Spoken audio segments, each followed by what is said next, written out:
দুনিয়াটা ওই রকম পরীক্ষার জায়গা। পরীক্ষায় যে ভালো লেখে, খাতায় যে ভালো লেখে, তার ফলাফলটা ভালো হয়। দুনিয়ায় যে আল্লাহর বিধিনিষেধ মেনে চলে, রাসূলের আদর্শ অনুযায়ী জীবন যাপন করে, আলমে বরজখ থেকেই সে শান্তি লাভ করতে শুরু করে। দেখবেন পরীক্ষার রেজাল্ট দেওয়ার আগে যখন পরীক্ষার হল থেকে দুইজন ছাত্র বের হয়, একজন একেবারে 100 মার্কের অ্যান্সার দিয়েছে, বারবার রিভিশন দিয়েছে, অঙ্কে কোনো ভুল নাই, ইংরেজিতে কোনো ভুল নাই, স্যারদেরকে দিয়াও দেখাইছে, স্যার যেহেতু সময় আছে, আমার তো সব অ্যান্সার গুলো দেওয়া শেষ, আপনি একটু দেখা দেন। স্যারও 2-3 বার দেখে বলে, হ্যাঁ 100% ওকে, ঠিক আছে। আরেকজন ছাত্র পরীক্ষার হলে গেছে, আগে লেখাপড়া কিচ্ছু করে নাই, প্রশ্ন দেখা মাথা ঘুরতেছে, এইবার কলমের পেছন কামড়ায়া কামড়ায়া একেবারে সাইজ করে ফেলছে। পরীক্ষার হল 30 মার্কেরও জবাব দিতে পারে নাই। যাও দিছে ঠিক হইছে কিনা এর কোনো গ্যারান্টিও নাই। বলেন তো, এই দুই ছাত্র যখন পরীক্ষার হল থেকে বের হবে, দুইজনের এক্সপ্রেশন, দুইজনের চিন্তাধারা, দুইজনের অবস্থা কি একরকম হবে নাকি? ফলাফল আসে নাই, কিন্তু পরীক্ষায় ভালো লেখছে যে ও রিল্যাক্স মুডে থাকবে। বলে আমি স্যাররে 3 বার দেখাইছি, সব অ্যান্সার 100% ঠিক। আরেকজন পরীক্ষার রেজাল্ট পাওয়ার আগেই আনাফসি আনাফসি করতেছে, কাম তো শেষ, যা লেখছি ঠিক হইল, পাশ করার কোনো উপায় নাই। আসল ফলাফল তো পরে, পরীক্ষার পরে যেমন 3 মাস লাগে রেজাল্ট দিতে, এই 3 মাসটা হলো আলমে বরজখের মতো। পরীক্ষা দুনিয়ায় যে ভালো দিয়েছে, পরীক্ষা শেষ হওয়ার পর থেকে রেজাল্ট পর্যন্ত সে একটা রিল্যাক্স মুডে থাকে। পরীক্ষা যে খারাপ দিয়েছে, পরীক্ষা শেষ হওয়া থেকে নিয়ে ফলাফল পর্যন্ত সে টেনশনে থাকে, টেনশনে থাকে, কষ্টে থাকে, বেড়াইতেও কোথাও যাইতে মন চায় না। এমনিই কষ্ট, পরীক্ষার রেজাল্ট দেওয়ার পরে বলেন তো এর কষ্ট আরো বেশি না কম? আলমে বরজখটা ওই রকম। দুনিয়ার জগৎ আর হাসর এই পর্যন্ত মধ্যবর্তী সময় আলমে বরজখ। দুনিয়ায় যারা ভালো কাজ করেছে, আল্লাহ তাআলার বিধি নিষেধ মেনে চলেছে, আলমে বরজখ তাদের জন্য শান্তির জায়গা। দুনিয়ায় যারা আল্লাহ তাআলার বিধি নিষেধ মানে নাই, হারাম হালালের যাচাই বাছাই করে নাই, পাপের সমুদ্রে হাবুডুবু খেয়েছে, আলমে বরজখেই তাদের জন্য সাইজ শুরু হয়ে যাবে। আলমে বরজখের সাইজ কতটুক, শাস্তি কতটুকু হবে? যার কবর হবে রাউদাতুম মিন রিয়াদিল জান্নাহ, ওই লোকটা যার কবর হয়ে যাবে জান্নাতের একটা বাগান, ও মনে করবে এটাই মনে হয় জান্নাত। ফেরেশতারা তাকে বলবে, না না, এটা জান্নাত নয়, বরং জান্নাতে আল্লাহ তাআলা কল্পনাতীত নেয়ামত তোমার জন্য রেখে দিয়েছে, জান্নাতের নেয়ামতের কাছে এগুলো কিছুই নয়। তখন ওই লোকটা বারবার আল্লাহর কাছে ফরিয়াদ করবে আর বলবে, আল্লাহ যথাদ্রুত সম্ভব কিয়ামত কায়েম করেন, আমি আমার অনন্তকালের চূড়ান্ত বাসস্থানে যেতে চাই। আর যার কবরটা জাহান্নামের গর্ত হয়ে যাবে, দুনিয়ায় বদকাজ করেছে, গুনার কাজ করেছে, বেঈমান, ওর শাস্তি হবে, ও মনে করবে এটাই মনে হয় জাহান্নাম। ফেরেশতারা তাকে জানাবে, না না, জাহান্নামের শাস্তির তুলনায় এটা কোনো কিছুই না। এটা শ্রবণ করবার পর তার মধ্যে আরো ভয় ভীতি সঞ্চার হবে। সে আল্লাহর কাছে বলবে, আল্লাহ আপনি কখনোই কিয়ামত কায়েম কইরেন না, তাহলে আলমে বরজখের শাস্তিটাও কত কঠোর হবে। ওই আলমে বরজখে আমাদেরকে অবস্থান করতে হবে দীর্ঘকাল, তবে অনন্তকাল নয়। দীর্ঘকাল আমরা এখানে থাকব। আমরা কতকাল, কত বছর থাকবো এটা জানি না, কিন্তু হাদিসের আলোকে মুফাসসিরিনে কেরাম জানায় দেন, যেই লোকটা সর্বশেষ দুনিয়া থেকে বিদায় নিবে সিংহায় ফুৎকারের মাধ্যমে, ওই লোকটাও কমপক্ষে 40,000 বছর আলমে বরজখের বাসিন্দা থাকবে। আল্লাহ তাআলা ইসরাফিল আলাইহিস সালাতু ওয়াস সালামের সিংহায় ফুৎকারের মাধ্যমে এই দুনিয়ার অধ্যায়টাকে আল্লাহ শেষ করবে। মানব জাতির অধ্যায় শুরু হবে ইসরাফিল আলাইহিস সালামের সিংহায় ফুৎকারের মাধ্যমে। আল্লাহ তাআলা কোরআনুল কারীমের মধ্যে বলেন, وَنُفِخَ فِي الصُّورِ فَصَعِقَ مَنْ فِي السَّمَاوَاتِ وَمَنْ فِي الْأَرْضِ إِلَّا مَنْ شَاءَ اللَّهُ ثُمَّ نُفِخَ فِيهِ أُخْرَى فَإِذَا هُمْ قِيَامٌ يَنْظُرُونَ। আল্লাহ রাব্বুল আলামিন বলেন, ইয়াউমা ইউনফাখু ফিস-সূর, যেই দিন সিংহায় ফুৎকার দেওয়া হবে, এর দ্বারা উদ্দেশ্য হলো প্রথমবার সিংহায় ফুৎকার কি হবে সেই দিন। ফাসাইকা মান ফিস সামাওয়াতি ওয়া মান ফিল আরদ, আসমান আর জমিনের মাঝে যত প্রাণী থাকবে, যত প্রাণ থাকবে, সিংহায় ফুৎকারের আওয়াজ এতটা বেশি হবে, ফাসাইকা সব অজ্ঞান হয়ে যাবে, জ্ঞান শূন্য হয়ে যাবে। মুফাসসিরিনে কেরাম বলেন, প্রথমে জ্ঞান শূন্য হবে, এরপরে সকলের মৃত্যু হবে। প্রথমে অজ্ঞান হবে, এরপরে সকলের মৃত্যু ঘটবে।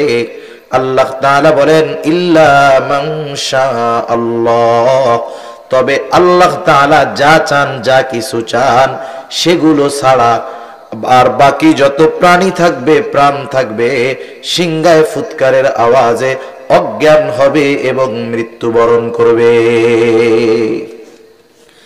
দুনিয়ার শেষ মানুষটাও মারা যাবে। দ্বিতীয় আর একটা সিংহায় ফুৎকার হবে। দুই সিংহায় ফুৎকারের মাঝে ব্যবধান কত বছর? রাসূল আকরাম সাল্লাল্লাহু আলাইহি ওয়াসাল্লামের হাদিস থেকে জানা যায়, নবীজিকে জিজ্ঞাসা করা হলো, দুই সিংহায় ফুৎকারের মাঝে ব্যবধান কত বছর? নবীজি বললেন, প্রথমবার সিংহায় ফুৎকারের 40 পর দ্বিতীয়বার সিংহায় ফুৎকার দেওয়া হবে। 40 দিন না, 40 সপ্তাহ না, 40 মাস না, 40 বছর না। মুফাসসিরিনে কেরাম বলেন, এর দ্বারা বোঝা যায় কমপক্ষে 40,000 বছর দুই সিংহায় ফুৎকারের মাঝে গ্যাপ। আর দুই সিংহায় ফুৎকারের মাঝে ব্যবধান যেহেতু 40,000 বছর, তাহলে যেই লোকটা দুনিয়া থেকে সর্বশেষ ইন্তেকাল করবে, তাকেও কমপক্ষে 40,000 অবস্থান করা লাগবে। ওখানের অবস্থান এক সময় শেষ হবে। আল্লাহ তাআলা বলেন, সুম্মা নুফিখা ফীহি উখরা ফাইযা হুম কিয়ামুন ইয়ানজুরুন। আল্লাহ তাআলা বলেন, অতঃপর যখন সিংহায় ফুৎকার দেওয়া হবে, প্রত্যেকের অবস্থান স্থল থেকে উঠে যাবে এবং এদিকে সেদিকে তাকায়া দেখতে থাকবে। মানুষ সেই দিন, হাসরের দিন, মানুষ সেই দিন উঠবে। অবস্থা কি হবে? মানুষ উঠবে বিবস্ত্র অবস্থায়, কারো গায়ে কোনো পোশাক থাকবে না। আয়েশা সিদ্দিকা রাদিয়াল্লাহু তাআলা আনহা জিজ্ঞাসা করেন, ইয়া রাসূলুল্লাহ, মানুষেরা বিবস্ত্র অবস্থায় উঠবে, কিন্তু তারা কি লজ্জা পাবে না? একজন কি আরেকজনের দিকে তাকাবে না? নবীজি বলেন, আয়েশা, মানুষ এতটা চিন্তিত ভীত থাকবে যে একজন আরেকজনের দিকে তাকানোর বিষয়টা চিন্তাও করবে না। অটোমেটিক তাদের মধ্যে ভীতি সঞ্চার হয়ে যাবে। যেমন মাঝে মধ্যে আমরা দেখি একেবারে পরিষ্কার আকাশ, পরিষ্কার আবহাওয়া, বিশেষ করে বৈশাখ মাসে কয়েক মিনিটের ভিতরে, মুহূর্তের ভিতরে গোটা আকাশ একেবারে কালো মেঘে আচ্ছন্ন হয়ে যায়। ভর দুপুর বেলা রাস্তা দেখা যায় না, অন্ধকার হয়ে যায় কয়েক মিনিটের ভিতরে। বলেন তো, এই আবহাওয়াটা দেখার পরে আকাশ যখন পরিষ্কার ছিল, আমার মনের অবস্থা যেমন ছিল, যখন ওই ধরনের মেঘ সাথে বাতাস, বলেন তো মনের অবস্থা পরিবর্তন হয় কি হয় না? তাহলে আবহাওয়া এটা মানুষের মনের পরিবর্তনের কারণ হতে পারে।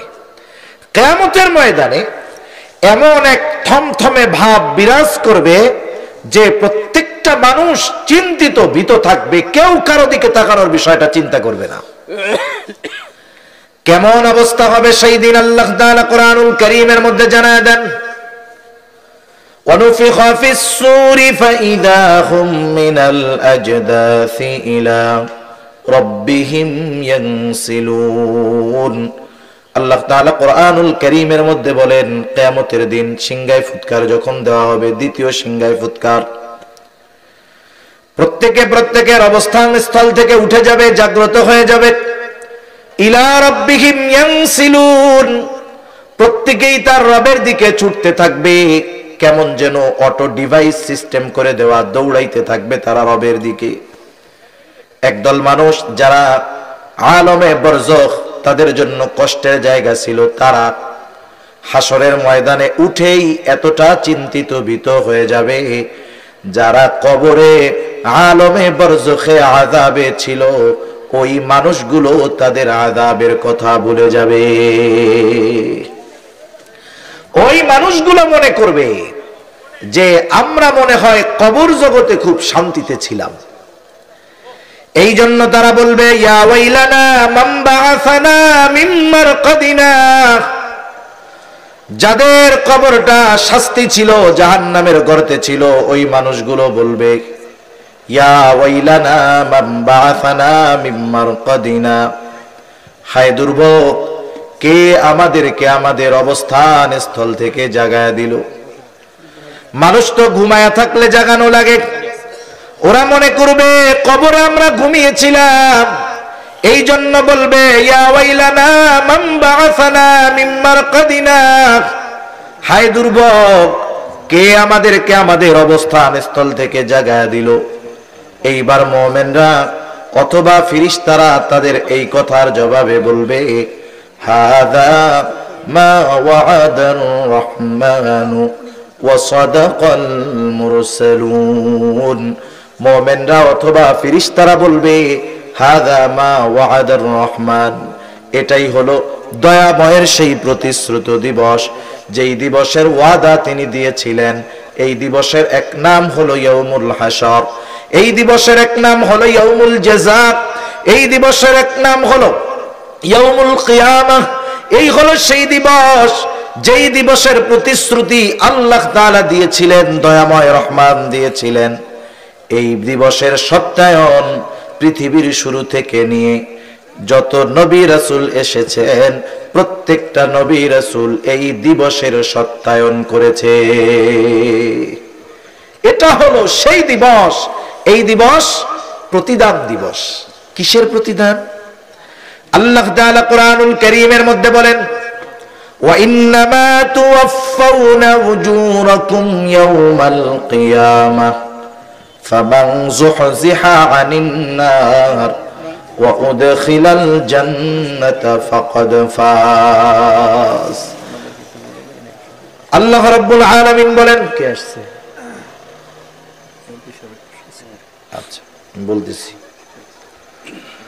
আল্লাহ রাব্বুল আলামিন ওনাদেরকে বলবেন কিয়ামতের দিন।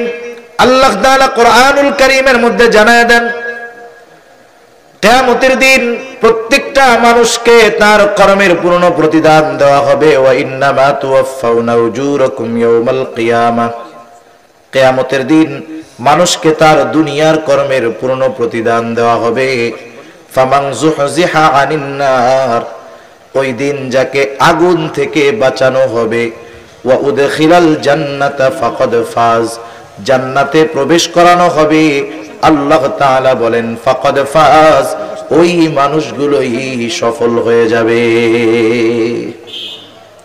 আল্লাহ তাআলা বলেন কিয়ামতের দিন যাদেরকে আগুন থেকে বাঁচিয়ে জান্নাতে প্রবেশ করানো হবে তারা সফল। আর ওই দিন কোন দিন? ওয়া ইন্নামা তুওয়াফাউনা উজুরাকুম ইয়াওমাল কিয়ামাহ, কিয়ামতের দিন প্রত্যেকটা মানুষকে তার দুনিয়ার কর্মের পূর্ণ প্রতিদান দেওয়া হবে। সম্মানিত উপস্থিতি, দুনিয়া কেউ কারো কৃতকর্মের পূর্ণ প্রতিদান পায় না, হোক সেটা ভালো কাজ, হোক সেটা মন্দ কাজ। আমরা যারা ভালো কাজ করি অনেক সময় মনে করি বা অনেকে বলে, লোকটা এত ভালো কাজ করছে কিন্তু দুনিয়ায় প্রতিদান পাইল না। আল্লাহ তো দুনিয়ায় ভালো কাজের পূর্ণ প্রতিদান দিবেন না, দিবেন কোথায়? কিয়ামতে। দুনিয়ায় অনেক মানুষ মন্দ কাজ করে, পাপের কাজ করে, আমরা অনেক সময় চিন্তা করি লোকটা এত পাপ কইরা মরলো, দুনিয়ায় তো আলিশান ভাবে থাইকা গেল। আল্লাহ জানায় যে ওর মন্দ কাজের প্রতিদান আমি দুনিয়ায় না দিলে কি হয়েছে, পরিপূর্ণভাবে ওই মন্দ কাজের প্রতিদান আমি আল্লাহ আখিরাতে দিব। ঠিক কিনা বলেন? ওই দিন হলো সেই দিন। এই জন্য ওই দিন আসার আগে এই দুনিয়াতে আমাদের ভালো কাজ করার দরকার আছে না নাই? আছে। সম্মানিত উপস্থিতি, আপনাদের মাননীয় এমপি মহোদয়ের সচিব এসেছেন, উনি ব্যস্ত মানুষ, নিত হোক, পূর্ণ প্রতিদান দিবেন দুনিয়াতে নয়, বরং কর্মের পূর্ণ প্রতিদান আল্লাহ তাআলা দিবেন কিয়ামতের দিন। এই জন্য ওই দিনটা প্রত্যেকটা মানুষের জন্য চিন্তার একটা বিষয় হবে, চিন্তার দিন হবে। এমন চিন্তিত হবে মানুষ যে ওই দিনটাতে যারা কবরে আযাবে ছিল ওরাও তাদের আযাবের কথা ভুলে যাবে। কিয়ামতের দিন আল্লাহ রাব্বুল আলামিন দুনিয়ায় মানুষ যেই কর্ম করেছে আল্লাহ তাআলা কিয়ামতের দিন প্রত্যেকটা কর্মের খবরও তাদেরকে জানায় দিবে। আমি আপনি দুনিয়ায় যেই কর্ম করি সেটা ভালো হোক আর মন্দ হোক, আমাদের কর্মগুলোর সাক্ষী আছে, কর্মগুলো লিপিবদ্ধ করা আছে, ফাইল আকারে রাখা আছে। কিয়ামতের দিন আমার আপনার কর্মের খবর আল্লাহ তাআলা আমার আপনার কাছে পৌঁছায়া দিবে। পৌঁছায়া দেওয়ার মাধ্যম হলো আমাকে আপনাকে আমার আপনার কর্মের তথা আমলের আমল নামা আল্লাহ দিয়ে দিবে। কিয়ামতের দিন কয়েকটা মুহূর্ত হবে মানুষেরা সবচাইতে চিন্তিত পেরেশান থাকবে। এর মধ্যে একটা সময় হলো যখন আমলনামা দেওয়ার ঘোষণা হবে, সকলে নিস্তব্ধ নীরবতা, আমলনামাগুলো ছেড়ে দেওয়া হবে। প্রত্যেকের আমলনামা যথাযথভাবে প্রত্যেকের কাছে গিয়ে হাজির হবে, উপস্থিত হয়ে যাবে। তবে আমলনামা মন চাইলেই ডান হাতে নেওয়া যাবে না, মন চাইলেই বাম হাতে নেওয়া যাবে না। কে আমলনামা ডান হাতে পাবে এটা নির্ভর করবে দুনিয়ার আমলের উপর, কার আমলনামা বাম হাতে যাবে এটাও নির্ভর করবে দুনিয়ার আমলের উপর। ডান হাতে যারা আমলনামা পাবে, সামনে দিক দিয়া ডান হাতে আমলনামা পাবে, এরা এতটা আনন্দিত হবে সেই দিন, কারণ ডান হাতে আমলনামা পাওয়ার দ্বারা সে সুনিশ্চিত হবে তাকে অনন্তকাল জাহান্নামে থাকা লাগবে না, সে জান্নাতি হবে। এই জন্য সে আনন্দের বহিঃপ্রকাশ ঘটাবে কেমনে? আল্লাহ তাআলা কোরআনুল কারীমের মধ্যে বলেন, ফাআম্মা মান উতিয়া কিতাবাহু বিয়ামিনি ফায়াকুলু হাউম ইকরাউ কিতাবিয়া ইন্নী যানানতু আন্নী মুলাকিন হিসাবিয়া। ডান হাতে যারা আমলনামা পাবে এরা আনন্দ বলবে, ফায়াকুলু হাউম ইকরাউ কিতাবিয়া, আনন্দে বলবে এই তো আমার কিতাব, এই তো আমার আমলনামা, এই তো আমার কিতাব, তোমরা পড়ো আমার কিতাব, পড়ো আমার আমলনামা। ডান হাতে আমলনামা পাওয়ার কারণটাও সে বলে দিবে, সে বলবে ইন্নী যানানতু আন্নী মুলাকিন হিসাবিয়া, যে আমি এই ব্যাপারে দৃঢ় বিশ্বাস রাখতাম যে আমাকে আমার কর্মের হিসাব আল্লাহ তাআলার সামনে দেওয়া লাগবে। দুনিয়ায় আমি এই বিশ্বাস দৃঢ়ভাবে করতাম যে আমাকে আমার কর্মের হিসাব আল্লাহ তাআলার সামনে দেওয়া লাগবে, এই জন্য দুনিয়ায় ভালো কাজ করেছি। আর আজকের দিনে আমলনামা কোন হাতে পেয়েছি? জোরে বলেন তো, ডান হাতে। আর যারা বাম হাতে আমলনামা পাবে তারা কি বলবে? আল্লাহ তাআলা বলেন, ওয়া আম্মা মান উতিয়া কিতাবাহু বিশিমালি ফায়াকুলু ইয়া লাইতানি লাম উতা কিতাবিয়া ওয়া লাম আদরি মা হিসাবিয়া ইয়া লাইতাহা কানাতিল কাদিয়া। বাম হাতে যারা আমলনামা পাবে এরা বলবে, ইয়া লাইতানি লাম উতা কিতাবিয়া, হায় দুর্ভোগ, আমি যদি এই কিতাব না পাইতাম কতই না ভালো হতো। ওয়ালাম আদরি মা হিসাবিয়া, আমি যদি আমার হিসাবটা না জানতাম কতই না ভালো হতো। ইয়া লাইতাহা কানাতিল কাদিয়া, ওই প্রথম মৃত্যুর কথা মনে করে বলবে, আরে ওই মৃত্যুটাই যদি আমার সব কিছুকে নিশ্চিহ্ন করে দিত, ওই মৃত্যুটাই যদি চূড়ান্ত মৃত্যু হয়ে যাইত কতই না ভালো হতো। আফসোস করতে থাকবে, কিন্তু কোনো লাভ নাই। বাম হাতে আমলনামা পাবে, সামনাসামনি নয়, বরং বাম হাতটাকে বুকের মধ্য দিয়ে চিরে পেছন দিকে নেওয়া হবে, বাম হাতে আমলনামা দেওয়া হবে। বাম হাতে যারা আমলনামা পাবে এরা তাদের কর্মের কারণে জাহান্নামের মধ্যে আবদ্ধ থাকবে। এ কথাই আল্লাহ তাআলা বলেন, কুল্লু নাফসিন বিমা কাসাবাত রহিনা, প্রত্যেকটা মানুষ তার কর্মের কারণে আবদ্ধ থাকবে। মুফাসসিরিনে কেরাম বলেন, এর দ্বারা উদ্দেশ্য হলো বাম হাতে যারা আমলনামা পেয়েছে তারা পাপী, তারা তাদের পাপের কারণে জাহান্নামে আবদ্ধ থাকবে। ইল্লা আসহাবাল ইয়ামিন, তবে যারা ডান হাতে আমলনামা পেয়েছে তারা নয়, কারণ ডান হাতে আমলনামা যারা পাবে তাদের ঠিকানা হবে জান্নাত। এখন একদল জান্নাতি আর একদল জাহান্নামী। জান্নাতি জান্নাতে, জাহান্নামী জাহান্নামে। জান্নাতীও কিয়ামতের ময়দানে চিন্তিত থাকবে, কিন্তু জান্নাতি জান্নাতে যাওয়ার পর তার আর কোনো চিন্তাও থাকবে না, ভয় ভীতিও থাকবে না, টেনশনও থাকবে না। কারণ জান্নাতে তো কোনো চিন্তা নাই, জান্নাতে তো কোনো ভয় নাই, সেখানে শুধু শান্তি আর শান্তি। হাসরের ময়দানে সবাই সবার থেকে পালাবে, কিন্তু জান্নাতে গিয়ে জান্নাতি দুনিয়ার সব পরিচিত মানুষদেরকে খুঁজতে থাকবে। একটু বুঝে থাকলে জবাব দিয়েন, বলেন তো, জান্নাতি জান্নাতে যাবার পর দুনিয়ায় তার যত মানুষ ছিল পরিচিত, সকল পরিচিত মানুষকে কি সে জান্নাতে গিয়ে পাবে নাকি? একটু জোরে বলেন না, পাবে নাকি? পাবে না।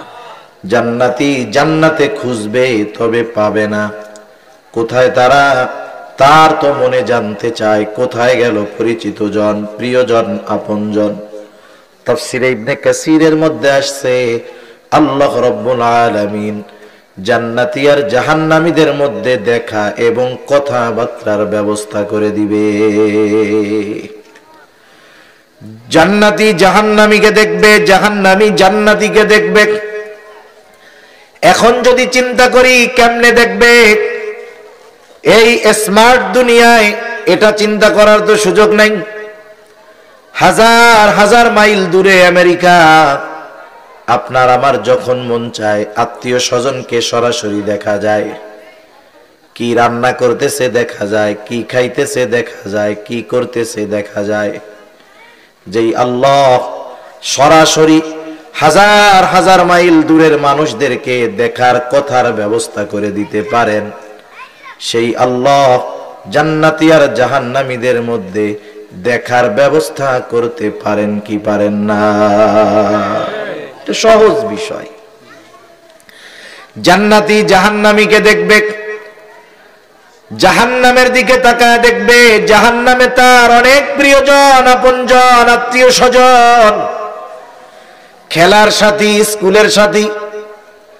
যখন দেখবে এই কাছের মানুষগুলো জাহান্নামের শাস্তি ভোগ করতেছে, জান্নাতি আল্লাহর দরবারে কৃতজ্ঞতার মাত্রা বাড়ায়া দিবে, বলবে, আল্লাহ আপনি যদি আমাদের উপরে দয়া না করতেন আজকে হয়তো আমাদেরকেও ওদের সাথে জাহান্নামে যাওয়া লাগতো। আপনি দয়া করেছেন বিদায় আজকে আমরা জান্নাতি। সে আল্লাহর দরবারে কৃতজ্ঞতার মাত্রা বাড়ায়া দিবে। এইবার জাহান্নামী জান্নাতীকে দেখবে, তাকায়া দেখবে জান্নাতের মধ্যে তার বন্ধু বান্ধব, আত্মীয় স্বজন, প্রিয়জন নাজ নেয়ামত ভোগ করে। এই দৃশ্য দেখার পর এমনিতেই তো জাহান্নামের শাস্তির কঠোরতা, এই দৃশ্য দেখবার পর তার মধ্যে কিছু আফসোস জাগ্রত হবে। এবং ওই আফসোস তার আযাব বাড়ার কারণ হয়ে দাঁড়াবে। আযাবটা বেশি অনুভব হবে তার আফসোসের কারণে। কারণ দেখবে বন্ধু জান্নাতে ও জাহান্নামে, আফসোস হবে কোন বিষয়ের? বন্ধু ঠিক, কিন্তু ওই বন্ধু নামাজি ছিল, এ তো নামাজি ছিল না। আফসোস করবে সেই দিন, আরে আমি যদি ওই বন্ধুর সাথে নামাজি হইতাম। আহারে বন্ধু, আমরা একসাথে চলতাম, আমরা 31st নাইট পালন করার ইচ্ছা করলাম, একেবারে আতশবাজি দিয়া পার্টি দিলাম, 31st নাইট পালন করতাম। আমার বন্ধু বলতো এটা শরীয়তের সাথে সাংঘর্ষিক, এটা করা যাবে না, গুনার কাজ, পাপের কাজ। কিন্তু আমরা বলতাম দোস্ত দুনিয়াটা মস্ত বড়, খাও দাও ফুর্তি করো, যুবক বয়স, এখন একটু এনজয় করে নাও, এইগুলা বলতাম বন্ধুরে দুনিয়ায় আর কি।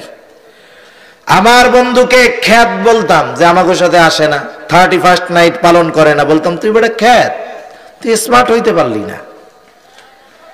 আমার ওই বন্ধু আজকে জান্নাতে, আমি জাহান্নামে। আফসোস হবে, আহারে ওই দিন যদি বন্ধুর কথায় ওই পাপের কাজে না জড়াইতাম, ওই দিন যদি বন্ধুর কথায় নামাজে যাইতাম, ওই দিন যদি বন্ধুর কথায় হারাম থেকে বাঁচতাম, তাহলে আজকে আমিও তার সাথে জান্নাতে থাকতে পারতাম। এই যে দুনিয়ায় ভালো কাজ না করার আফসোস, এটা তার আযাব বৃদ্ধির কারণ হয়ে দাঁড়াবে। দেখা শেষ। এবার জান্নাতীদের জানতে মন চায় কেন ওরা জাহান্নামে গেল। ফি জান্নাতিন ইয়াতাসাআলুনা আনিল মুজরিমিন, জান্নাতীরা পরস্পর মুসলিমদের কাছে জানতে চাইবে, প্রশ্ন করবে, মা সালাকাকুম ফি সাকার, কোন কারণে তোমরা সাকারের বাসিন্দা হইলা, জাহান্নামী হইলা। জান্নাতীরা জাহান্নামীদের প্রশ্ন করবে, কোন কারণে তোমরা জাহান্নামী হইলা।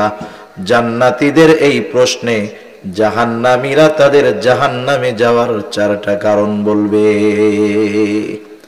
এই সূরার আয়াতগুলোর আলোকে 4টা কারণ তারা বলবে। 1 নাম্বার কারণ বলবে, ক্বালু লাম নাকু মিনাল মুসাল্লিন। 1 নাম্বার কারণ জাহান্নামীরা বলবে, আমরা মুসল্লি ছিলাম না, আমরা মুসল্লি ছিলাম না। মুসল্লি কাকে বলে? সপ্তাহে একদিন মসজিদে হাজিরা দিলে কিন্তু মুসল্লি না। মুসল্লি হলো সে শত ব্যস্ততা থাক কিন্তু তার নামাজ কখনো ছুটে যায় না। যত ব্যস্ততা থাক নামাজের চিন্তা মাথার থেকে যায় না, বরং যেখানেই যাক যেখানেই থাক নামাজের চিন্তা। নামাজের সময় হলে চিন্তা মসজিদে যাইতে হবে। হায়রে এই শ্রেণীর মানুষ যারা, যাদের চিন্তা চেতনায় মসজিদের চিন্তা, নামাজের চিন্তা, নবীজি তাদের ব্যাপারে জানায় দেন আল্লাহ তাআলা কিয়ামতের দিন 7 শ্রেণীর মানুষকে আরশের ছায়ায় স্থান দিবে। সেই দিন কোথাও কোনো ছায়া থাকবে না। সূর্যটা 9 কোটি 30 লক্ষ মাইল দূর, ওই 9 কোটি 30 লক্ষ মাইল দূর থেকে দুনিয়ার দিকে যখন আলো আসে, সূর্যের আলোটা আসে, প্রচন্ড গরম। বিজ্ঞান বলে সূর্যের যেই দিকটা ঠান্ডা সেটাই দুনিয়াবাসীর দিকে দেওয়া, উত্তপ্ত দিকটা অন্যদিকে। কিয়ামতের দিন সূর্যটা একেবারে নিকটে চলে আসবে, সূর্যের উত্তাপ দিকটা হাসরবাসীর দিকে থাকবে। নবীজি বলেন ওই দিন কোথাও কোনো ছায়া থাকবে না, আরশের ছায়া ছাড়া। নবী বলেন 7 শ্রেণীর মানুষ আল্লাহ তাআলার আরশের ছায়ায় স্থান পাবে। এর মধ্যে 1 শ্রেণীর মানুষ হলো রাজুলুন কলবুহু মুআল্লাকুন ফিল মাসাজিদ। ওই ব্যক্তি আরশের ছায়ায় স্থান পাবে যার অন্তর সর্বদা মসজিদের সাথে লাগানো থাকতো। এর দ্বারা উদ্দেশ্য কি? সে যত ব্যস্ততা থাক সে নামাজ পড়ার জন্য মসজিদে গিয়ে হাজির হয়ে যেত। আর আমাদের অবস্থা হলো কি, আমরা বাজারে থাকি, বাজারে মসজিদ আছে, চায়ের দোকানে বসে আড্ডা মারি, সময় ব্যয় করি, কিন্তু মসজিদ পাশে। আমি মুসলমান, দাড়িটাও পেকে গেছে, চামড়াগুলো ঘুচিয়ে গেছে, মসজিদের পাশে চা খাই, বিড়ি টানি, গল্প করি, কিন্তু নামাজের জন্য মসজিদে যাইতে পারি না। আছে না নাই? এলাকার মসজিদগুলো এক অবস্থা, শত ব্যস্ততা, শত কর্ম সব হয়, কিন্তু নামাজের সময় মুসল্লি নাই, নামাজি নাই। আছে না নাই? মনে রাখতে হবে কিয়ামতের দিন আল্লাহ তাআলা যে হিসাবগুলো নেবেন, সর্বপ্রথম হিসাব হবে নামাজের হিসাব। মসজিদের মাহফিল, তাই বলতেছি শুনে নেন, মসজিদ তো সিজদার জায়গা, নামাজের জায়গা। আল্লাহর নবী বলেন, আউয়ালু মা ইউহাসাবু বিহিল আবদু ইয়াউমাল কিয়ামাতিস সালাহ। কিয়ামতের দিন সর্বপ্রথম নামাজের হিসাব হবে।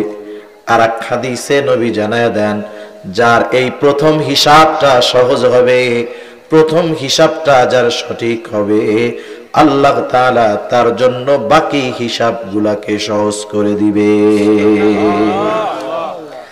যদি প্রথমটায় ধরা খায়, পরের গুলার অবস্থা খারাপ।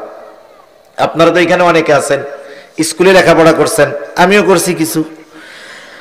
যখন পরীক্ষার সময় নিকটবর্তী হয়, সেটা বোর্ড পরীক্ষা হোক আর অন্য পরীক্ষা হোক, ওই সময় কিন্তু পরীক্ষার কারণে যে ছাত্রটা টোটো কোম্পানির চেয়ারম্যান, সেও মোটামুটি লেখাপড়া করে, ঠিক না? আর এখন শুনতেছি পরীক্ষা উঠায়া দিবে। মনে রাখবেন, পরীক্ষা ছাড়া কাজ হবে না। এ দুনিয়াতেই আল্লাহ আমাদের পরীক্ষার জন্য পাঠাইছেন। হায়াত মউত আল্লাহ তাআলা দিছেন পরীক্ষা করার জন্য।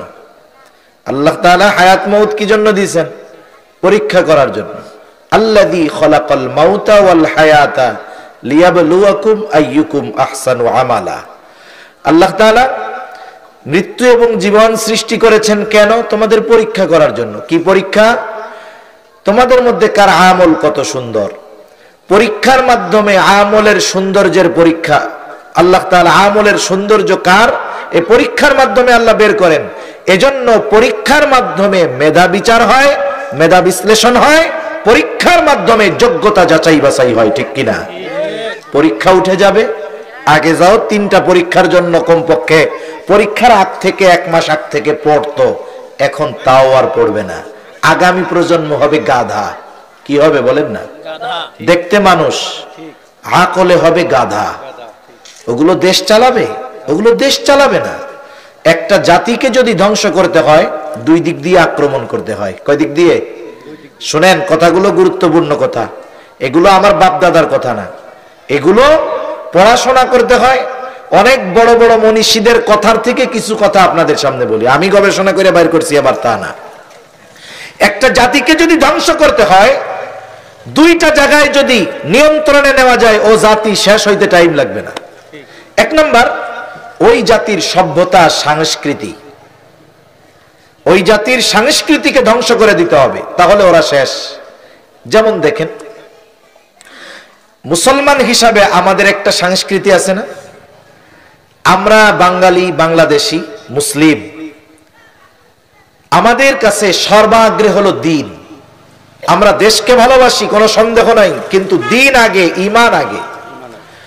যখন কোনো বিষয় টানদের, এই যে অনুষ্ঠান, বড়দিন, ক্রিসমাস ডে, এটাকে যদি বিশ্বাস করে শুভেচ্ছা জানিয়ে থাকেন, আপনার ঈমান আছে না নাই আল্লাহ ভালো জানে। এই আচার অনুষ্ঠান খ্রিস্টানদের, তারা করুক, কোনো অসুবিধা নেই।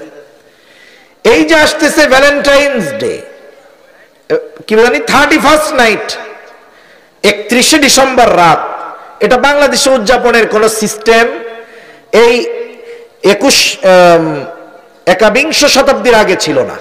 20ম শতাব্দীতেও এটা বাংলাদেশে তেমনটা ছিল না। কিছু তথাকথিত বুদ্ধিজীবী, বেঈমান, তরুণ প্রজন্মর চরিত্র ধ্বংস করার জন্য। মনে রাখবেন, তরুণ এমন এমন কিছু আমদানি হয় ইউরোপ আমেরিকা থেকে, যা দিয়ে আমাদের তরুণদেরকে ধ্বংস করা যায়। কেন? বুড়া যারা, এরা তো বুড়াই, এরা কয়দিন পরে এমনি মরে যাবে। আগামী প্রজন্মের তরুণ যুবকেরাই দেশের হাল ধরবে, যারা দেশ পরিচালনার দায়িত্বে থাকবে।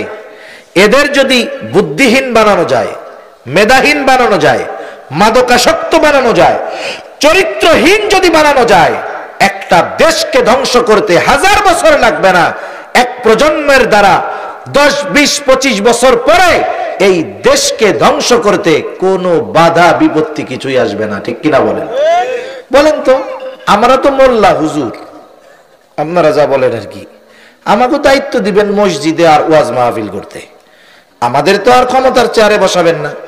দেশের মানুষ হুজুরদের ভালোবাসে, কিন্তু হুজুররা রাষ্ট্র চালাক এটা চায় না, এটা চায় না। এটা সবাই বেশিরভাগই এটা কেউ চায় না যে হুজুররা বা হুজুরদের মতাদর্শের কেউ রাষ্ট্র পরিচালনার চেয়ারে বসুক, এটা চায় না। সেজন্য আমাকে বদনসিব, হয়তো এই নসিব আমাদের নাই। কিন্তু আপনারা যাদেরকে বসাবেন আগামী প্রজন্মের, ও যদি মাদকাসক্ত হয়, ও যদি চরিত্রহীন হয়, তাহলে ওর দ্বারা আপনি কি আশা করেন বলেন তো? দেশ থাকবে? এগুলো সব জিন্দা লাশ হবে, এগুলো সব মস্তিষ্ক বিকৃত লোক হবে। একটা জাতিকে ধ্বংস করতে এই জন্য 1 নাম্বার তাদের ভিতরে অপসংস্কৃতি ঢুকায়া দিতে হয়। আমরা মুসলিম, আমরা আমাদের কালচার, আমাদের সংস্কৃতি, আমাদের সভ্যতা এগুলো আমাদের জানা নাই। এজন্য দেখবেন এত বলার পরেও সারা দেশে ওলামায়ে কেরাম এখন এগুলো বলবে, প্রত্যেকটা মসজিদের মেম্বার থেকে খতিব সাহেবরা আগামী জুমায় এই বিষয়টা বলবে।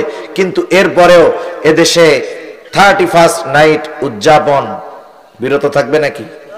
করবে তারা। এর দ্বারা কি বোঝা যাচ্ছে? যে ওদের মিশন সফল। তাহলে একটা জাতিকে ধ্বংস করতে হলে তাদের সুস্থ সংস্কৃতিকে নষ্ট করে অপসংস্কৃতি ঢুকায় দিতে হয়। এ বিষয় বলতে গেলে লম্বা আলোচনা আমার হয়ে যাবে। দ্বিতীয় বিষয়, ওই জাতির শিক্ষা ব্যবস্থাকে ধ্বংস করে দিতে হয়। বর্তমান যেই শিক্ষা ব্যবস্থা, আচ্ছা বলে শিক্ষা ব্যবস্থা আধুনিকায়ন হইতেছে, আধুনিক হইতেছে। আপনাদের এলাকায় 40-50 বছর আগে MA পাশ করা লোক আছে না? 40-50 বছর আগে BCS ক্যাডার হইছে, সচিবালয়ে আছে বা বড় রাষ্ট্রের দায়িত্বে আছে, এমন লোক আছে না? ওনারা তো আগের কারিকুলামে পড়াশোনা করছে। আমি চ্যালেঞ্জ দিয়ে বলতে পারি, ওনাদের সময় এত ইংলিশ মিডিয়াম ছিল না, ওনাদের সময় আলাদা কিন্ডারগার্টেন ছিল না, ওনাদের সময় ওই প্রাইমারি স্কুল ছিল যা এখনো আছে, ওনাদের সময় ভবন ছিল না, টিনের ঘর ছিল, অনেক জায়গায় বেড়া ছিল না, খালি চাল ছিল, অনেক জায়গায় প্রাইমারি স্কুল হয়ে গেছে সরকারি, ঘর নাই, বট গাছের তলে বসে ক্লাস করা লাগছে, এমনও দেখছি। অথচ ওই সময়ের একজন শিক্ষিত পারসন যারা ওই সময় প্রাইমারি স্কুল, হাই স্কুল বা কলেজে পড়ছে, তাদের সামনে এই সময়ের একজন স্টুডেন্ট, আধুনিক শিক্ষা ব্যবস্থার একজন স্টুডেন্ট যে ইংলিশ মিডিয়ামে পড়ে নাই, কিন্ডারগার্টেনে পড়ে নাই, ওই রকম একটারে আনেন, ও ওই সময়ের একজন শিক্ষিত মানুষের সামনে দাঁড়ায়া কথাই বলতে পারবে না। তাহলে যেই শিক্ষা ব্যবস্থায় স্টুডেন্টের অবস্থা এই রকম, তাহলে সেটাকে আমরা কেমনে ভালো বলি? তার মানে old is gold, old is gold. ওই সিস্টেমটাই যদি ঠিক থাকে, তাহলে আগের মতো স্কুল থেকেও সভ্য আদবওয়ালা ছাত্র বের হবে। অনেক মুরব্বী আছে এখনো যারা স্কুল থেকে লেখাপড়া শিখে আদব আখলাক এগুলো শিখছে। এখনো অনেক মানুষ আছে, আমাদেরও শিক্ষকরা বেঁচে আছে, অনেক অমুসলিম শিক্ষকও আমাদের আছে। যদি কখনো কোথাও তাদের সামনে আমাদের দেখা হয়ে যায়, আমরা তাদের সামনে সাইকেল চালায়া, মোটর সাইকেল চালায়া, গাড়ি চালায়া যাইতে লজ্জা পাই। এখনো তাদেরকে যথাযথ রেসপেক্ট করি, কিন্তু আজকের জামানার আধুনিক শিক্ষায় শিক্ষিত ছাত্রগুলো তাদের স্বার্থের কারণে তাদের টিচারের গায়ে হাত তুলতে দ্বিধাবোধ করে না। এ হলো এই প্রজন্মের শিক্ষা ব্যবস্থার প্রতিফল। এটা যদি আরো আপগ্রেড হয়, আরো আধুনিকায়ন হয়, হায় রে, তাহলে ছাত্ররা যে ওস্তাদদের কি করবে, ছাত্ররা যে শিক্ষকদের কি করবে আল্লাহই ভালো জানে। গলায় রশি দিয়া কয়দিন পরে ঘুরাবে। এজন্য শিক্ষা ব্যবস্থাকে ধ্বংস করলে ওই জাতিকে পুরা লোলা বানায় দেওয়া যায়, ওদেরকে দিয়ে যা মন চায় তা করানো যায়। দেখেন না, এখনকার তরুণ প্রজন্ম ভালো মন্দ বুঝে না। একজন একটা দল করে, একজন এক কথা বলছে, ওরে যায় মাথা ফাটায় দিয়ে চলে আসবে, আছে না নাই? যা মন চায় তা করবে। হাই স্কুলে পড়ে, কলেজে পড়ে, ভার্সিটিতে পড়ে, শিক্ষকের গায়ে নির্দ্বিধায় হাত তুলে, দ্বিধাবোধ করে না। এই যে শিক্ষা ব্যবস্থা ধ্বংস হয়ে যাওয়ার কারণে পরিণতি এই। আমি এদিকে আর লম্বা করব না কথা, যে একটা জাতিকে যদি ধ্বংস করতে হয় মনে রাখবেন দুইটা জিনিস নষ্ট করতে হয়, সুস্থ সংস্কৃতির জায়গায় অপসংস্কৃতি ঢুকাতে হয় এবং শিক্ষা ব্যবস্থাকে ধ্বংস করতে হয়। তাহলে ওই জাতিকে ধ্বংস করতে অস্ত্র লাগে না, ওই জাতিকে ধ্বংস করতে কিছুই লাগে না, ও জাতি এমনি শেষ হয়ে যায়। ঠিক কিনা বলেন? তা কোন কথার থেকে গেলাম আমারও ভালো মতো মনে নাই। তা যাই হোক, যে কথা বলতেছিলাম যে জাহান্নামীরা 4 কারণে জাহান্নামী। 1 নম্বরে তারা বলবে লাম নাকু মিনাল মুসাল্লিন, আমরা কি ছিলাম না? মুসল্লি ছিলাম না। প্রকৃত মুসল্লি যে সে আরশের ছায়ায় স্থান পাবে। সূর্যটা যেই দিন এত কাছে থাকবে সেই দিন আরশের ছায়ায় সে স্থান পাবে। শুধু তাই না, কিয়ামতের দিন সর্বপ্রথম নামাজের হিসাব আল্লাহ তাআলা নিবেন। পরীক্ষার থেকে গিয়েছিলাম এই কথার দিকে, পরীক্ষার হলের কথার বিষয় বলতে গিয়ে এই পরীক্ষার দিকে গেলাম। যেই উদাহরণটা দিতে চেয়েছিলাম যে আউয়ালু মা ইউহাসাবু বিহিল আবদু ইয়াউমাল কিয়ামাতিস সালাহ, যার কিয়ামতের দিন সর্বপ্রথম নামাজের হিসাব নেওয়া হবে। নবীজি আরেক হাদিসের মধ্যে বলেন যার প্রথম হিসাবটা সহজ হয়ে যাবে আল্লাহ তাআলা তার বাকি হিসাবগুলোও সহজ করে দিবে। পরীক্ষার হলে ওই যে শিক্ষক পরীক্ষার একেবারে কাছাকাছি সময়ে ছাত্রদেরকে ডাইকা লাস্ট ব্রিফিং দিয়ে বলে সবাই তো আর সমান না, তাহলে তোমরা পরীক্ষার হলে গিয়ে কি করবা? বলে শোনো, হলে গিয়ে আগে তুমি প্রশ্নপত্রটাকে 2-3 বার পড়বা। পড়বার পরে যেই প্রশ্নটা তোমার উত্তর দেওয়া সহজ, সেটা যদি 12 নম্বরেও থাকে ওইটারে প্রথমে লিখবা। খবরদার কাটা ছেঁড়া করবা না, নির্ভুল ভাবে প্রথম প্রশ্নের উত্তরটা দিবা। এরপরে ওইটার চাইতে যেটা কম পারো ওইটা লিখবা। এটা প্রশ্নপত্রে যে কয় নম্বরে থাকে থাক ওইভাবে। এরপরে লাস্টে যেটা একেবারে না পারো সেটা লিখবা। ও শেষের প্রশ্নে অনেকগুলাই পারে না, শেষেরটা পারেই না। ইংরেজিতে আমার সোনার বাংলা আমি তোমায় ভালোবাসি লেখা দিয়ে চলে আসছে। আর আরেক কুতুব সে বেশি বোঝে, ও চিন্তা করছে আমি প্রশ্নপত্রের সিরিয়াল রক্ষা করব উত্তরপত্রের মধ্যেও। 1 নম্বরে প্রশ্নে যেটা 1 নম্বরে খাতায় 1 নম্বরে লিখবো, কিন্তু এটা ভালো মতো পারে না।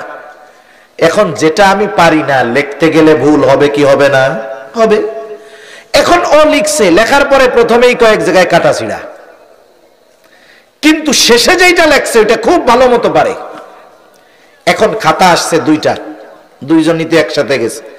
স্যার এইবার প্রথম জনেরটা দেখছে, উরি বাবা প্রথম উত্তর দিছে, কলমের ফোঁটাও নাই, নির্ভুল। মার্ক তো আর স্যার শ্বশুর বাড়ির থেকে এনে দিবে না। স্যারের ওয়াইফরে দেখাইতেছে, দেখছো ছেলেটা কত সুন্দর লেখছে। ওয়াইফ এসে বলতেছে খুব ভালো লেখছে, 10-এ 10 দিয়া দাও। উনিও খুশি মতো 10-এ 10 দিয়া দিছে। কলম একবার উঠছে উপরে, ওই কলম নামা কঠিন আছে, লেখছে প্রথমটা ভালো, বাকিগুলাও লেখবে। এবার খাতা উল্টায় আর মার্ক দেয়, 10-এ 8, 10-এ 7, 10-এ 9। ওই যে সোনার বাংলা যেটা লেখছে ওইটাও দিছে 10-এ 9। আর একজন ওই পরের খাতা আসছে, খাতার প্রথমেই দেখে 15 জায়গায় কালাকালি দিয়ে কাটা ছেড়া। দেখ কি লেখছে এইগুলা, যে 10 যা লেখছে 10-এ 2 দে দেখ। এইবার যেই কলম নিচে নামছে ওঠা কঠিন আছে। শেষের প্রশ্নটা তো নির্ভুল। ও আগে লেখছে 10-এ 10 পাইছে, এর তো 10-এ 10 পাওয়ার কথা, কিন্তু মাইন্ড স্যাটিসফ্যাকশন তো অন্যদিকে চলে গেছে।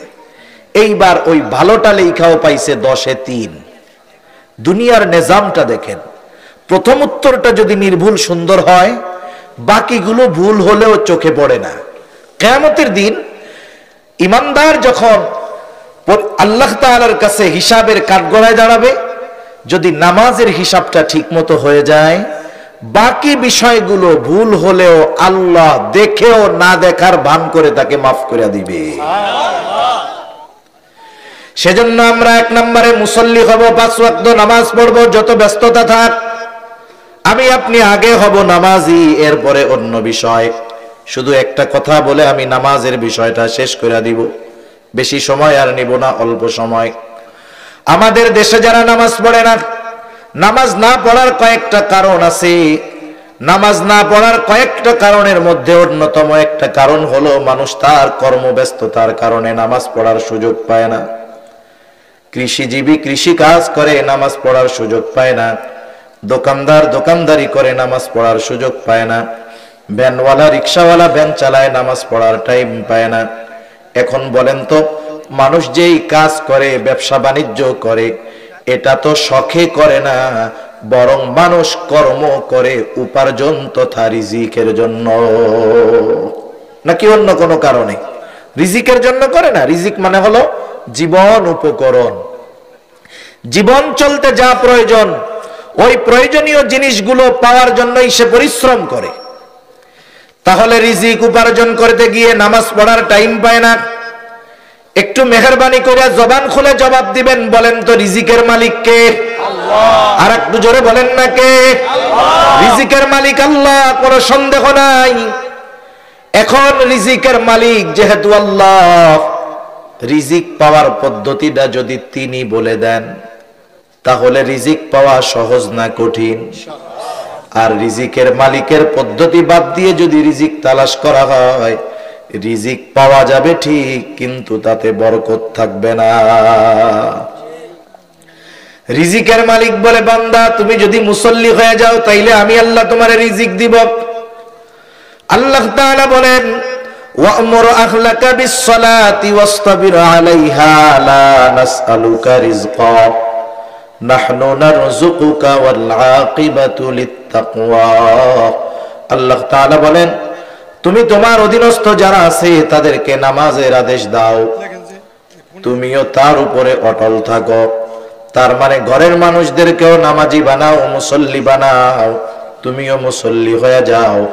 লাভটা কি হবে? আল্লাহ তাআলা বলে, বান্দা আমি আল্লাহ তোমার কাছে রিজিক চাই না, তবে তুমি নামাজি, ঘরের মানুষ যদি নামাজি হয়ে যায়, নাহনু নারযুকুকা, তোমরা নামাজি হওয়ার কারণে আমি আল্লাহ তোমাদের রিজিক দিয়া দিব। দুনিয়ার মধ্যে দেখবেন, উদাহরণ দেই, দুনিয়ার মধ্যে দেখবেন অনেক মানুষ আছে মাস শেষে মোটা অঙ্কের বেতন পায়, মোটা অঙ্কের টাকা উপার্জন করে, এরপরেও দেখবেন মাসের শেষে গিয়ে বলে আমার অভাব যায় না, এই মাসে এত টাকা ধার নিয়ে চলতেছি। লাখ টাকা বেতন পাইয়াও মাস শেষে চলে না। স্ত্রী সন্তান 2 জন 4 জনের ফ্যামিলি, লাখ টাকায় মাস চলে না। আবার দেখবেন মসজিদের ইমাম, বেতন কম কিন্তু সংসার চলে। আবার এই কথাটাকে সুযোগ হিসাবে নেওয়া যাবে না। অনেকে মসজিদগুলোর মধ্যে ইমাম মুয়াজ্জিনের বেতন বাড়ানোর কথাই বললে বলে, হুজুর আপনাগো টাকা কম হইলেও বরকত আছে। এইটা আসলে বরকত মনে কইরা কয় না, এই কথাটাকে ব্যবহার করে বেতন না বাড়ানোর ফন্দি হিসাবে। বুঝেন নাই? হুজুর এত দিয়ে কি করবেন, আপনাকে বরকত আছে। ইমাম সাহেবের 15,000 থেকে 16,000 করতে গেলে 40 বার মিটিং করা লাগে, আর উনি মাস শেষে হুজুরের কাছে এসে দোয়া চায়, হুজুর দোয়া করেন। কি করব, স্বামী স্ত্রী 2 জন আর 2টা পোলা, এই 80,000 টাকা বেতন, তাও মাস শেষে চলে না। আর হুজুররা এসে কয় আমার বরকত নাই, আমার বেতন চলে না। বেতন বাড়ানোর কথা বললে হুজুররা এই কথা বলে। এরপরেও সমাজের যেই বেতন, এই তুলনায় উলামায়ে কেরামকে বেশি দিলেও কম দেওয়া হয়। একটা মসজিদের ইমামকে যেই বেতন দেওয়া হয়, বর্তমান সময়ের খরচ অনুযায়ী যারা বেশি বেতন দেন, ওই বেশি বেতনটাও আসলে কম, এটা কিন্তু বাস্তব। এরপরেও দেখেন ইমাম সাহেবের পরিবারে আল্লাহ তাআলা বরকত কেন দেন? বরকত দেওয়ার কারণ হলো, আপনি কোন ইমামের ঘরে গিয়ে বেনামাজি পাবেন না। ইমামের ঘরের স্ত্রী যেমন নামাজ পড়ে, ছোট বাচ্চা ছেলে হোক মেয়ে হোক নামাজ পড়ে, ইমাম সাহেবের মা বাবাও নামাজ পড়ে। অল্প উপার্জন হওয়ার পরেও শুধুমাত্র ঘরের সকল মানুষ আর নিজে নামাজি হওয়ার কারণে আল্লাহ তাআলা ওই অল্প বেতনটা দিয়ে চলার ব্যবস্থা করে দেয়। আর ওই লাখ টাকার মালিক মাস শেষে লক্ষ টাকা পায়, আবার সরকারি বাসায় থাকে, বেতনও ভাড়াও দেওয়া লাগে না, অথচ দেখা যায় মাস শেষে চলে না। কেন? নিজেও নামাজি না, পরিবারের কেউ নামাজি না। এই জন্য দুনিয়া উপার্জন করতে গিয়ে যারা নামাজ ছেড়ে দেয়, কোনো সন্দেহ নাই তাদের মতো বোকা এই দুনিয়ায় আর কেউ নাই।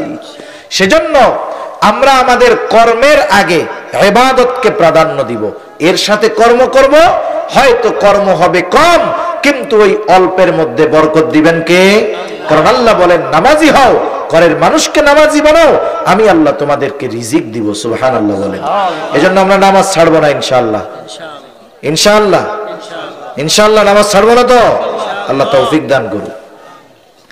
জাহান্নামীরা তাদের জাহান্নামে যাওয়ার দ্বিতীয় কারণ বলবে, ওয়ালাম নাকুনু তুইমুল মিসকিন, আমরা মিসকিনদের খানা খাওয়াইতাম না, আমরা মিসকিনদের খানা খাওয়াবো।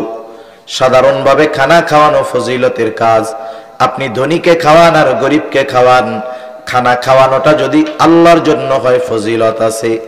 নবীজির কাছে এক লোক এসে প্রশ্ন করিতেছে, আইয়ুল ইসলামে খায়র, ইসলামের মধ্যে সর্বোত্তম কাজ কোনটা? নবীজি ছিলেন উম্মতের রুহানি ডাক্তার। একই প্রশ্ন একাধিক ব্যক্তি যদি করত, ব্যক্তির অবস্থার আলোকে নবীজি জবাব দিতেন।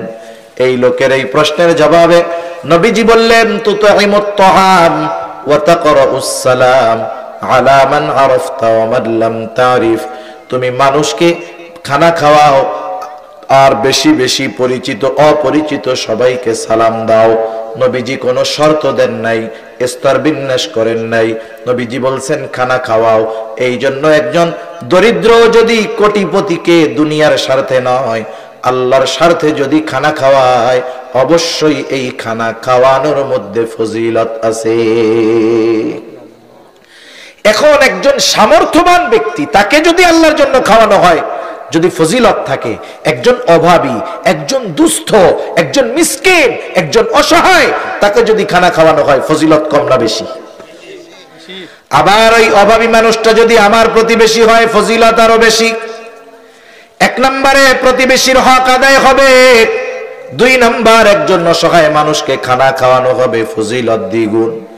এই জন্য আমরা নিজেরা অ্যাবিলিটি আছে, আবার আপনার প্রতিবেশী অনেকে অভাবে থাকে, আমি আপনি গোস্ত খাই না, কিন্তু দেখা যাবে পাশে পরিবার গোস্ত পায় না। এজন্য যখন ভালো রান্না করব, প্রতিবেশীর দিকেও খেয়াল রাখবো। নবীজি এক হাদিসের মধ্যে বলেন, ওই ব্যক্তি মুমিন নয়, লাইসাল মুমিন আল্লাযী ইয়াশবাউ, ওই ব্যক্তি মুমিন নয় যে পেট পুরে খায় আর তার প্রতিবেশী তার পাশে অভুক্ত থাকে।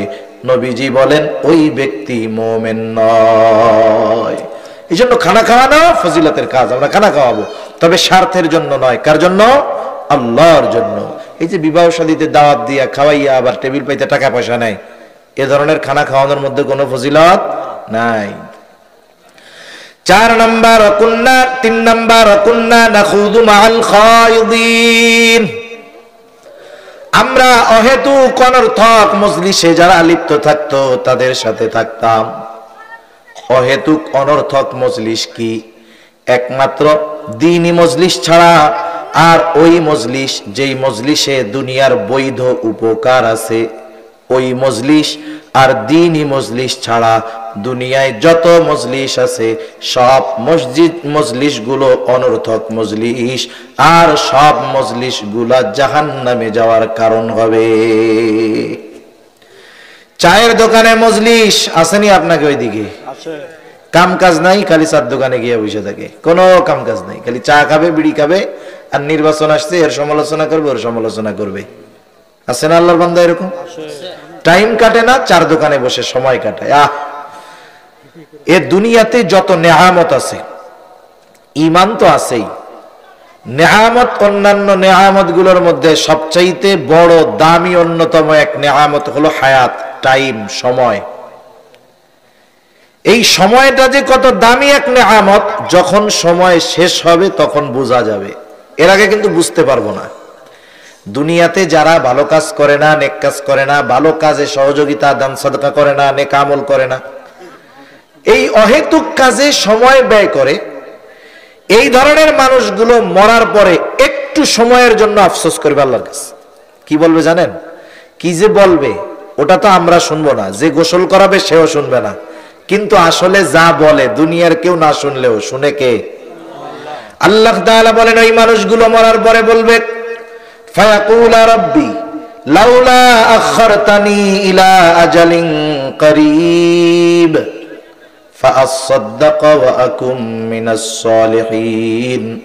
ওই মানুষগুলো বলবে, আল্লাহ আমাদেরকে যদি পুনরায় সামান্য সময়ের জন্য অবকাশ দেওয়া হইতো, আমাদেরকে যদি আবার একটু দুনিয়ায় ফিরে যাওয়ার মতো সুযোগ দেওয়া হতো, সময় দেওয়া হতো, লাউলা আখারতানি ইলা আজালিন করিব, আমাদেরকে যদি কিছু সময়ের জন্য সুযোগ দেওয়া হতো, দুনিয়ায় যাওয়ার সুযোগ দেওয়া হইতো, ফাআসাদদাকা ওয়া আকুম মিনাস সালিহিন, আমি আমার সম্পদ থেকে দান সাদকা করতাম, এত বেশি নেক কাজ করতাম যে আমি নিজেই সৎ কর্মশীলদের অন্তর্ভুক্ত হয়ে যাইতাম। বলেন তো, ওই সময় আফসোস করবে ঠিক, কিন্তু ওই সময় তাকে কি সুযোগ আর দেওয়া হবে?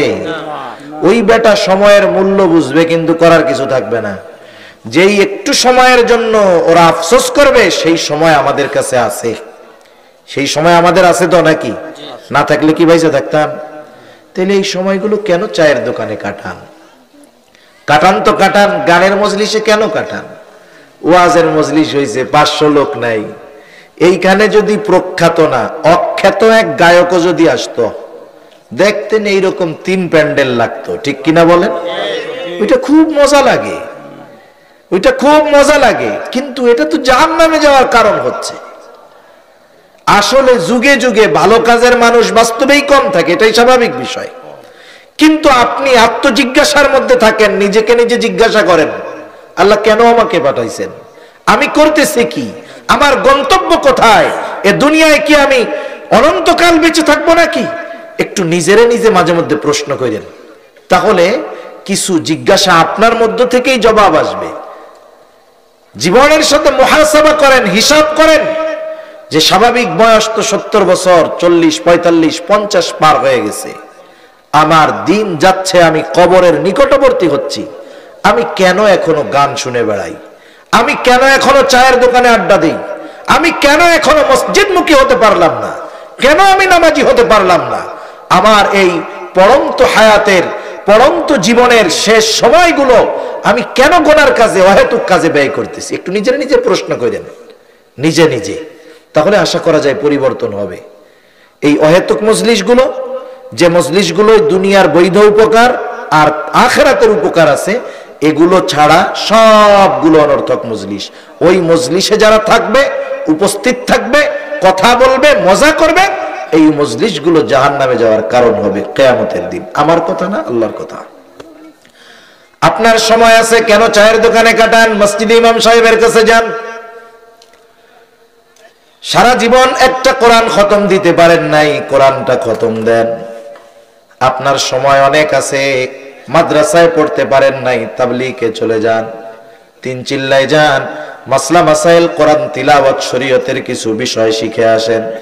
কিন্তু আফসোস, যখন আপনাকে দ্বীনের কাজে সময় ব্যয় করার কথা বলা হবে, আপনার মতো মহাব্যস্ত আর কেউ থাকে না, কিন্তু প্রতিদিন 10 ঘন্টা 12 ঘন্টা চায়ের দোকানে যখন কাটান, তখন কিন্তু কোনো টেনশন আর থাকে না। ওই জাহান্নামীরা ওই দিন বলবে, ওয়া কুন্না নাখুদু মাআল খাইদিন, অহেতুক কথাবার্তায় যারা লিপ্ত থাকতো, ওই মজলিসগুলোর মধ্যেও আমরা উপস্থিত থাকতাম। 4 নম্বর, ওয়া কুন্না নুকাযযিবু বিয়াউমিদ্দিন। 2টা অবস্থা হতে পারে, যদি কেউ কিয়ামতকে একেবারেই অস্বীকার করে, সে অনন্তকাল জাহান্নামে থাকবে, কারণ কিয়ামতকে অবিশ্বাস করলে ঈমানদার থাকে না। আমরা ছোটবেলায় মক্তবের মধ্যে ঈমানের ভিত্তিগুলো পড়ছি, আমরা ছোটবেলায় পড়ছি 7টা, কিন্তু হাদিসে আছে 6টা। কেমনে? আমরা পড়েছি আমানতু বিল্লাহ ওয়া মালাইকাতিহি ওয়া কুতুবিহি ওয়া রুসুলিহি ওয়াল ইয়াউমিল আখিরি ওয়াল কদরি খাইরিহি ওয়া শাররিহি মিনাল্লাহি তাআলা ওয়াল বা'সি বা'দাল মাউত। 5 নাম্বার ওয়াল ইয়াউমিল আখির, 7 নাম্বার ওয়াল বা'সি বা'দাল মাউত। এই 2টা হলো 2 in 1, সেই হিসাবে 5 আর 1 6। হাদিসের মধ্যেও এই 6টার কথা আসছে। কোন ব্যক্তি যদি এই 6টা বিষয়ের কোন একটাকে অথবা কোন একটার কোন একটা অংশকে অস্বীকার করে, সে যে বেঈমান, এ ব্যাপারে কোনো সন্দেহ নাই। আখিরাত অবিশ্বাস করলে বেঈমান, আখিরাতের কোন একটা বিষয়কে যদি অস্বীকার করে সেও বেঈমান। এখন যারা পরকাল তথা কিয়ামত আখিরাতকে অস্বীকার করে এরা তো বেঈমান। কিন্তু যারা উদাসীন থাকে, একদল অবিশ্বাস করে না কিন্তু ওই ব্যাপারে উদাস, কোনো চিন্তা ভাবনা নাই, ধারণা নাই, টেনশন নাই, কোনো চিন্তা নাই, উদাসীন, এই মানুষগুলো দীর্ঘকাল জাহান্নামে থাকবে। তাহলে কিয়ামতের প্রতি দৃঢ় বিশ্বাস, যার যত বিশ্বাস দৃঢ় হবে তার আমল তত সুন্দর হবে। কিয়ামতের ব্যাপারে যার যত গাফলত থাকবে তার আমল তত সুন্দর হবে। কারণ জবাবদিহিতার ভয় মানুষকে ভালো কাজে উদ্বুদ্ধ করে। ওই যে ডান হাতে যে আমল নামা পাইছিল, কি বলছিল?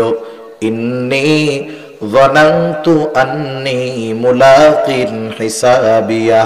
মোট কথা মূল বিষয়টা হলো এইরকম যে আমি ওই ব্যাপারের প্রতি দৃঢ় বিশ্বাস স্থাপন করেছিলাম যে আমাকে আমার দুনিয়ার কর্মের হিসাব কিয়ামতের দিন আল্লাহর সামনে দিতে হবে। এই যে কিয়ামতের প্রতি